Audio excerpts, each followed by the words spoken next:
This podcast is intended for mature audiences and discusses topics that could be triggering to some. Opinions expressed by guests on the show are their own and do not necessarily represent the views of this podcast. I am not a therapist or a doctor. All resources, books, and sources mentioned on the podcast can be found linked in the episode notes. Please note, names have been changed in this story for anonymity purposes. If you or someone you love is being abused, please contact the National Domestic Violence Hotline at 1-800-799-7233.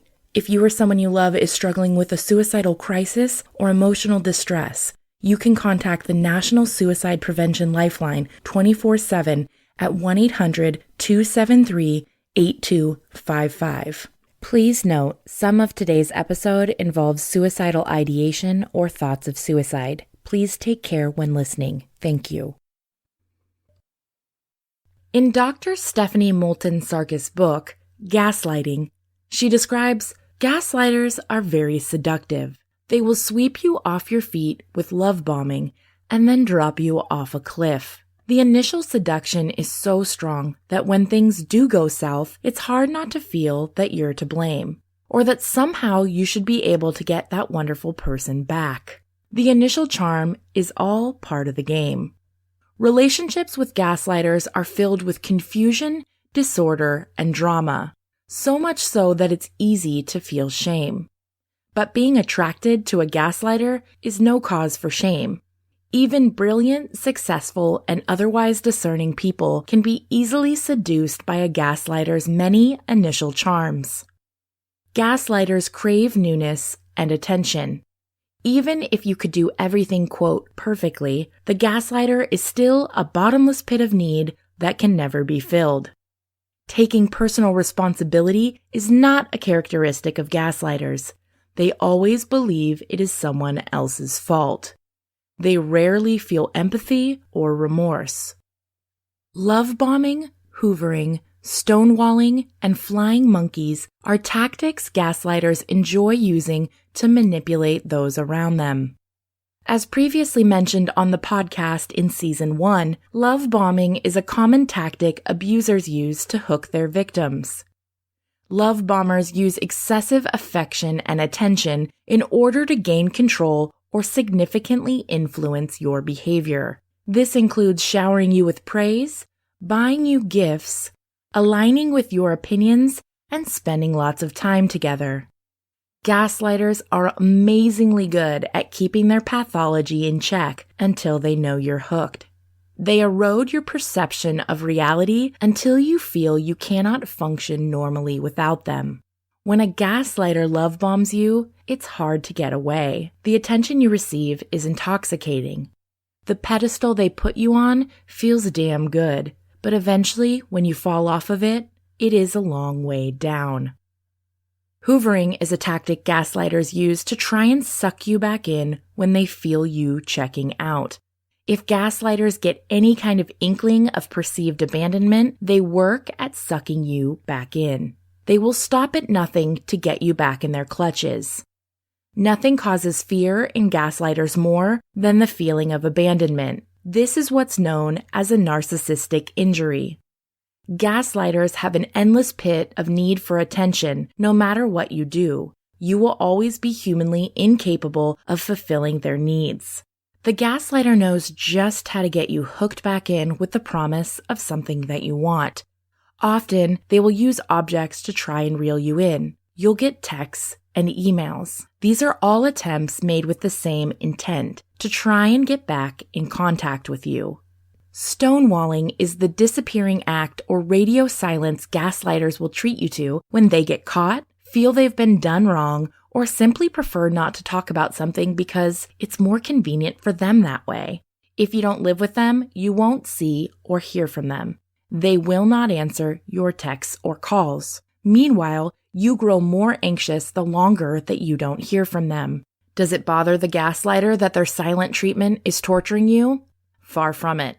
They love that their behavior causes you to get upset. Once you've left a gaslighter, well-meaning friends and relatives may approach you and tell you they think you should give the gaslighter another chance. They may even tell you that you've always been too sensitive or difficult. Chances are, the gaslighter contacted these people to put them up to this. The people who willingly and sometimes unwittingly do the gaslighter's bidding are known as flying monkeys. The gaslighter sends these messengers to attempt to guilt you back into the relationship. Healthy people do not stalk or harass others, regardless of whatever reason they may use to attempt to do so. I'm Tiffany Reese, and this is Something Was Wrong. You think you know me, you don't know me well at all. Think you know me, you don't know me well.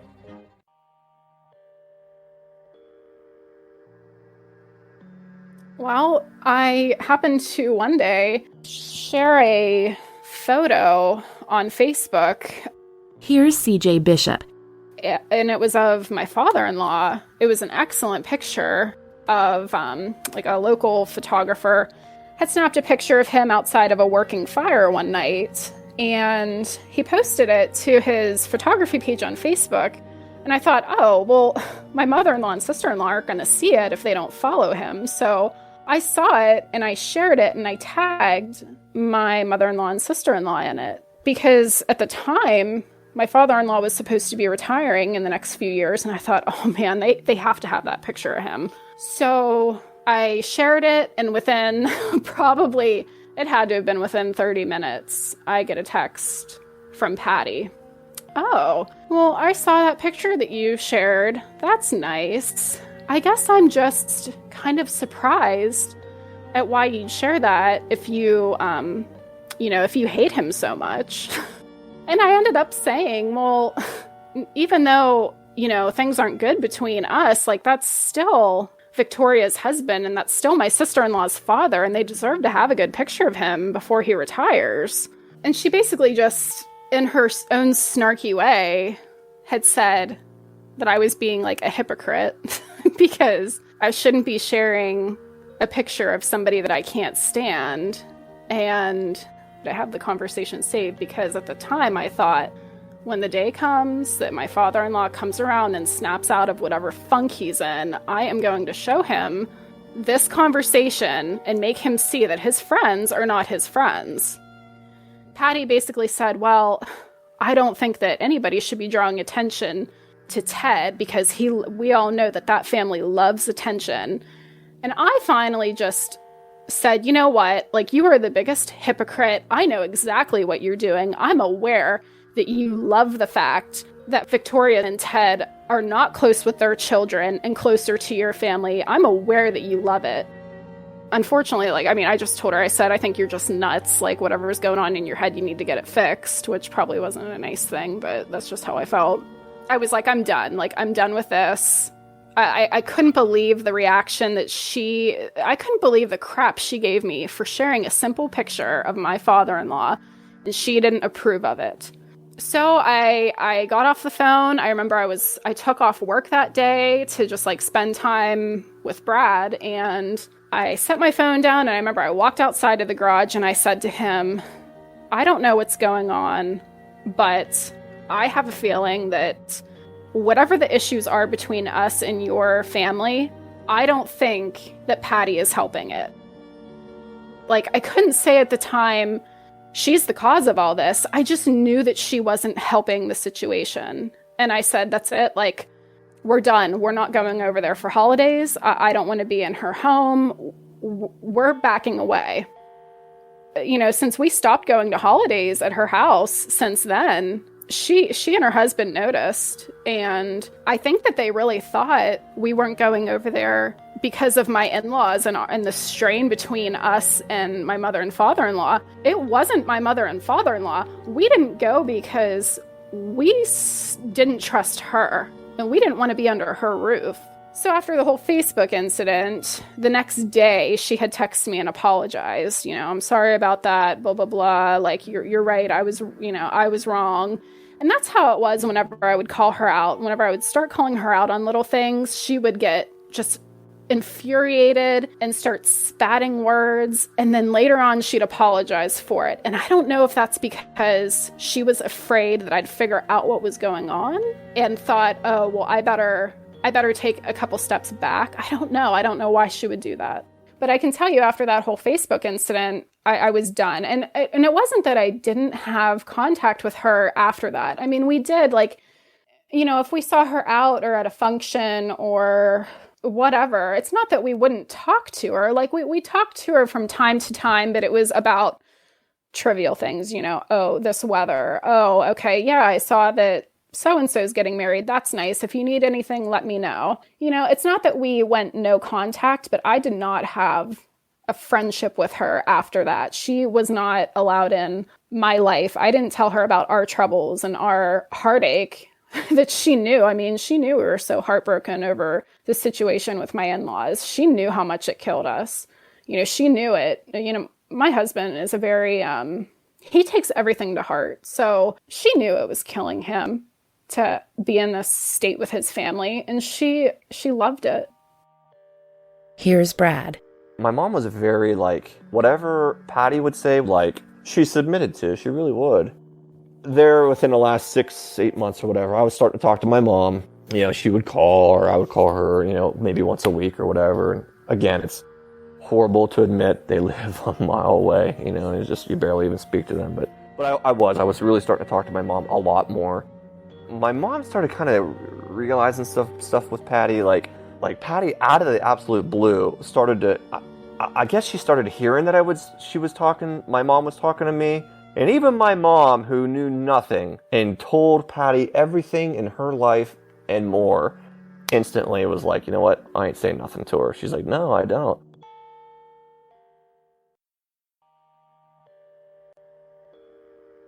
Here's Victoria. The morning, March 7th, Ted came off of daylight and he was down reading the paper, and normal circumstances he would usually come upstairs and at least say, I'm home, hello, something. Well, this particular morning he didn't. He stayed downstairs, and I came downstairs to go outside or to get ready for work, finished getting ready for work. And he had his nose in the paper, and I said, you didn't even come up and say hello. And he's like, oh, are you going to get ticked off at me for that too? I said, me get ticked off? I said, you're the one that didn't come upstairs and say good morning or even hello. And I said, what's going on with you? And he's like, nothing. The night prior to that, I didn't get any kind of text from Patty. Patty texts me constantly. What are you doing? Are you sleeping? Because I would fall asleep a lot in the evening because I was depressed. What did you have for dinner? What did you have for snack? What did you, what are you doing at this moment? And it was a constant. I said, I didn't hear at all from you last night. And I said this via text. And she said, well, Kurt found a lot of text from Ted and Mr. Johnson. And he's really mad. And we're probably going to end up in a divorce. And I said, so what do you mean you're a lot of texting from Ted? And she's like, well, nothing happened. And there was nothing sexual. But, we're really close. And we text each other a lot. And we joke and have fun. And I'm like, wait a minute. Wait. I said, I don't understand. She's like, I swear, nothing happens sexually, but, we're really close. And I says, all right, I believe you. If you say nothing happened, I believe you. And I thought about it for a little while, and I text her back, and I says, if you were me, how would you take this? And she's like, well, I don't know if I'd believe me.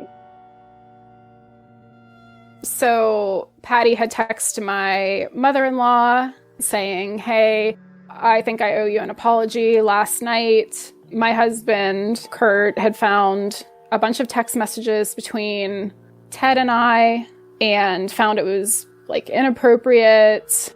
when I swear there was nothing inappropriate about it, or the gist was there was nothing more sinister about it. She was just trying to help my father-in-law with his marriage.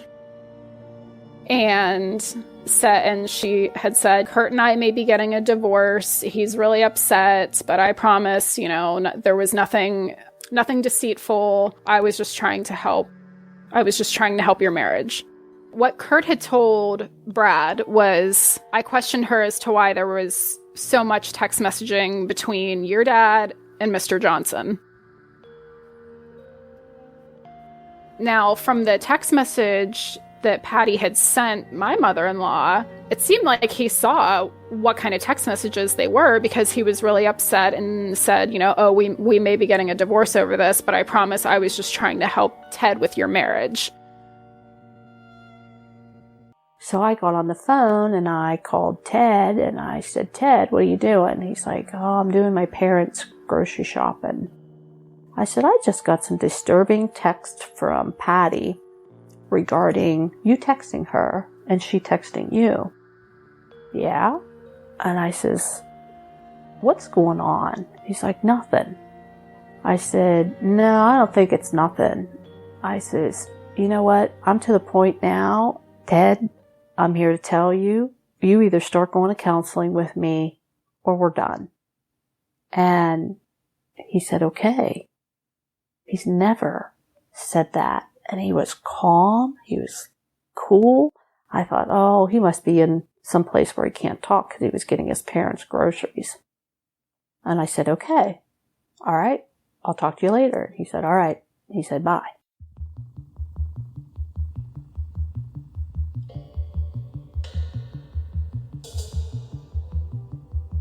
I text Ted because we had gotten a puppy a few months prior. I said, did you let the pup out? And I didn't hear from him. So I assumed, he's still at his parents. So it was 12:38. I looked at my watch when I left work. I went home, which takes about 15 minutes. And I saw Ted's truck in the driveway. And I pulled in. And I says, oh boy, I better go in or I'll get yelled at. I don't want to listen to it, so I'll go in. And I get in the house and I start hollering for Ted, asking him, where you at? What are you doing? The pup was in the living room and the gates were up and I didn't think too much about it. And I hollered down in the basement because Ted does a lot of woodworking and he wasn't down there. And, nothing was out of the norm. Everything looked normal. And I hollered and I ran upstairs. I thought, maybe he's in the attic and he just can't hear me. I hollered up in the attic and he wasn't there. And my daughter's room's door was shut. And I opened the door and I smelled this flash of gunpowder. And Ted was on the floor, sitting, and there was blood all over his temple and coming out of his nose and mouth, and the gun was on his lap. And I ran over and I checked him for a pulse, and I couldn't feel one, so I checked it again, and by that time I'm really shaky. And I ran and got the phone and I called 911. And a lady was just taking forever with me, and I went back and checked him again for a third time, and I knew he was gone. I knew he was gone. I just knew it, and I was so afraid to look at the other side of his head because I was afraid there was nothing there. But thankfully, in the grace of God, it was there because the bullet didn't leave his head. And all I could think about was my children. And I called my children. Well, I called my son because he was so close, because he only lives like little less than a mile from me. And I called him and he's like, what's wrong? I said, come home. I think your dad's dead. It was that afternoon or morning or whatever. I went to a Bible study, and I'm sitting there with the guys, in this Bible study, and my phone rings. I look, and it's Mom. I silenced it right away. I'm in the middle of a Bible study. I'll talk to her later. She called back right away. I thought, oh man, all right. So I stood up, didn't think anything of it. I picked up that phone, and I could hear her screaming. And I've been a first responder for a while now, and you just know it's bad. So I knew something was bad, and she said, you have to come home quick. I think your dad shot himself. I said, where are you? She says, I'm at home. And she's screaming. And I run back into the room with the Bible study. I'll never forget, in the middle of a church. I'm like, how the F do you get out of this place? And they all jumped up and said, out here. I couldn't even remember. It was a big church, and we're in the basement. And I bolted out. I jumped in my truck, and I took off. And I floored it. I met up with a city detective at a main intersection. He was going lights and siren in an unmarked cruiser. And we met in the intersection, and I'm screaming at him to keep going. And he threw his hands up, and he told me afterwards, he says, as soon as I saw the truck and I saw the tag, I knew it was you. Because at first he was like, what on the heck are you doing? Thinking I was just like a regular citizen, about ready to block him in the intersection. And he kind of like motioned like, yeah, come on. And we floored it through the whole city. I was hot on his tail. And when we got to my parents' street, he pulled over, and I floored it and went to the house. And I was at work. I got a call on my cell phone from Brad, and I knew right away something was wrong, because he usually calls my office number and goes through the system to my extension, but he called my cell phone. And I picked up the phone, and after I said hello, all I heard was, I need you to come to the house. Mom thinks Dad killed himself. And my boss had to drive me over to his parents' house because I felt like I was going to pass out, so I didn't want to drive. And in the car, in my head, I'm thinking, he's dead. Like, I know he's dead. He wasn't stupid. It sounds morbid, but he knew how to successfully kill himself. I mean, there's just no way he would have botched it. And I just knew he was gone at that point, and there would probably be no closure. And I had this insane feeling of the husband I know now is gone. Like, I had this like fear of he's never going to be happy again. He's never going to be fulfilled again. It was so hard for me to grasp, like, this amazing person that I married is never going to fully be happy in his life again. And that's what I feared, because this terrible thing happened. A man that was his father and once his best friend and best man at our wedding is gone. I just had this terrible sadness, like, for my husband. And I remember pulling up onto the block. Brad beat me there. And once I could hear my mother-in-law, like, she sounded like a wounded animal. I could hear her from, like, the corner of the block. I will never forget the way that sounded. my mom was on the couch, hysterical. I ran through the door. She's hysterical. My one good buddy of mine, he's on the job. He lives right, literally not far from my parents' house. He ran down. We get like text alerts on our phones, and he saw the address and knew it was my dad's house. He ran down. He was one of the first ones there. And he yelled at me to stay downstairs, and I just bolted upstairs, and there was a sea of our guys, cops, ambulance people in the hallway, and I tried to make my way through, and it was a bit of a fight. They didn't know who I was at first, and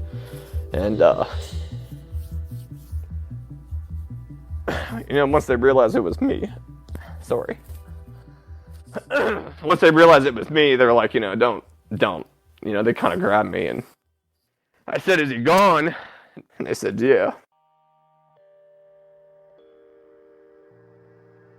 I just remember walking into the house, and it was so weird because we were so disconnected from his family, and it was like stepping into this house that smells the same from when I remembered it from years prior when I used to practically live there. They had me over all the time, and it was like a second home to me. It was so weird walking in there because I hadn't been in that house in so long. And now here I am, and there's police and ambulance and firemen, and my husband is upstairs and his dad's gone. I just remember sitting down with, I sat down with my mother-in-law. She was on the couch just like trying to catch her breath, and my husband was still upstairs, and thank God, like, he didn't see his dad in that state. They wouldn't let him. They knew that, he's in public service. So thankfully, all the responders that were at the house that day in some way knew our family and knew my husband. So they didn't let him in to see, and I'm so thankful for that, because I would never have wanted my husband's last memory of seeing his dad to be that way. But I just kept saying to like to the first responders and the police, and like the city detective was there, and I kept saying, are you sure? Are you sure? This doesn't sound right. Like, my father-in-law was not a person that would have committed suicide. There was just no way. I mean, he was in public service himself, and he just kind of always shook his head. As terrible as this sounds, he shook his head at people that did that. I think it's because, like, if you don't understand it, you shake your head at it like, really, are you that weak? Are you that, whatever? That's obviously so not the case, but you just have such a negative perspective of people that do that. And here he, and then it was him that did it. It just seemed so unbelievable. I guess at first my mother-in-law thought that he was cleaning a gun and it went off, because it just didn't make sense that he would have shot himself. But that definitely wasn't the case. But they were just 110% positive that it was self-inflicted. It wasn't an accident. It wasn't a murder. He did it to himself. And that was the weird thing. Like, I didn't even know how to act. And I started to kind of break down a little bit, and they were like, go downstairs, you need to be with your mom. And I did. I really composed myself, and I was fine. I was talking like I was a couple minutes ago. I wasn't teary-eyed. I wasn't crying. I was just there for my mom. And I started calling people, and my mom, through her coughing and dry heaving and crying, she's like, you got to get a hold of this person. You got to get a hold of that person. Get a hold of your sister. Do not tell her. Just tell her she has to get here. And it wasn't until I had called someone in particular, and I had my mom's phone, and I called my mom's sister at first, and she's probably the second oldest of like 7 or 8 siblings. She didn't answer. My uncle answered, and I was like, listen, you just got to get down here. I didn't even tell him. He's like, and they all live hours away, and he's like, okay. He's like, what's the matter? He's like, I just need you down here. He said, as soon as she gets home, we'll head down. They didn't ask any questions. We have a great family. We really do. And I called somebody else, and again, I have my mom's phone, so they pick up and they're like, hello, thinking that they're my mom. And I'm like, hey, it's me. And, I'm pretty close to this individual. He said, what's wrong? And that was the first time that I really started getting upset. I said, Dad shot himself. And this other guy I'm talking to, he's a pretty tough guy. He's been through a lot too, just in life in general. And I can hear him kind of like a grown man, whimper.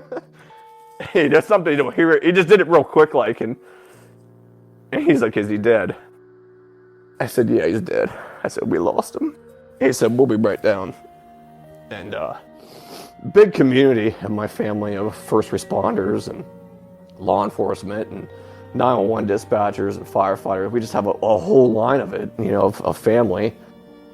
But, I guess it'll hit anybody. It doesn't matter how many calls you run, doesn't matter how much bad stuff you see. When it hits the family, it comes through like a freaking bomb. So, sorry. Just kind of that whole day, Think about it all the time. I tell my wife all the time, like, I think about it every single day. I'll be thinking about it at dinner, I'll think about it at work, doesn't do anything. But when you talk about it, when you actually talk about it, it makes it pretty real again. I guess just rehashing everything from basically childbirth to that day. You know, it's just, and that's it. You know, it's over. He's dead. You know, it's over. His life's gone. Every attempt to try to get him the importance of living for the Lord, living for the family, living, you know, stopping everything he's doing, the lifestyle, everything is over. It's done. There's no path go. There's no collecting $200. There's nothing. It's over. He's done. He made that decision, and there's no taking that back. You know, and that's the hardest thing we struggled with, was there is no him pulling in to hash things out. There's no fixing things. It's, you know, it was over, and that was the hardest. That is the hardest part. So.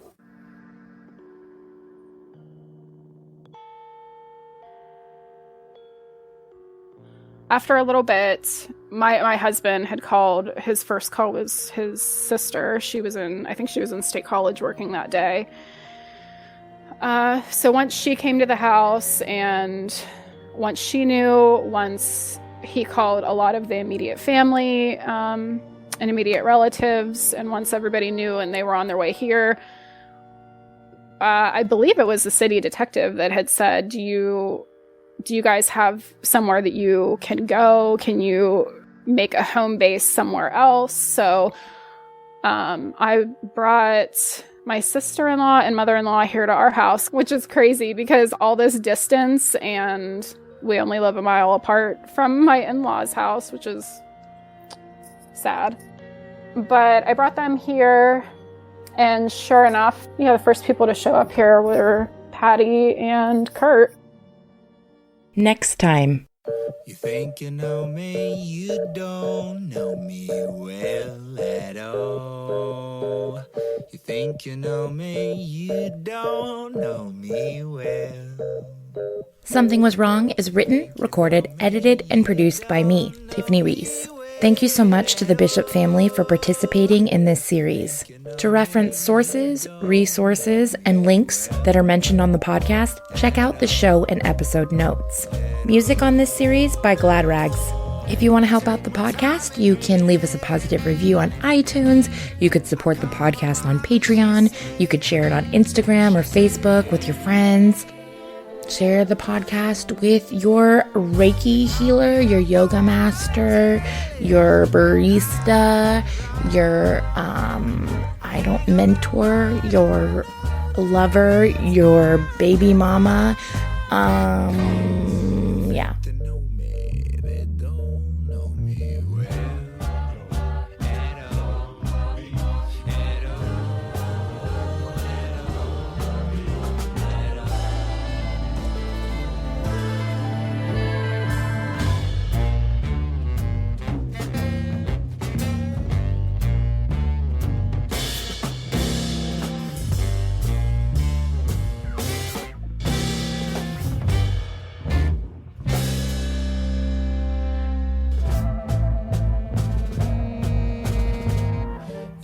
You know me, you don't know me well at all. Think you know me, you don't know me well. You think you know me, you don't know me well at all.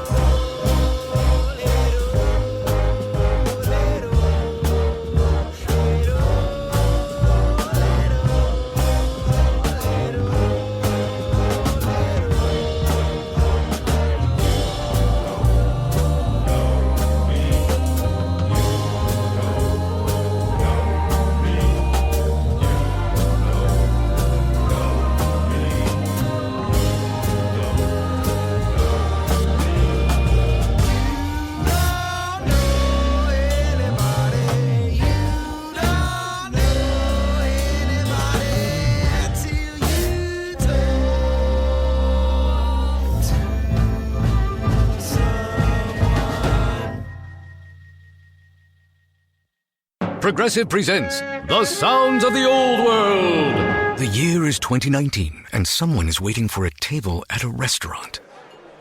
Thompson, party of 4. Thompson, party of 4. Thompson, party... Oh, there you are.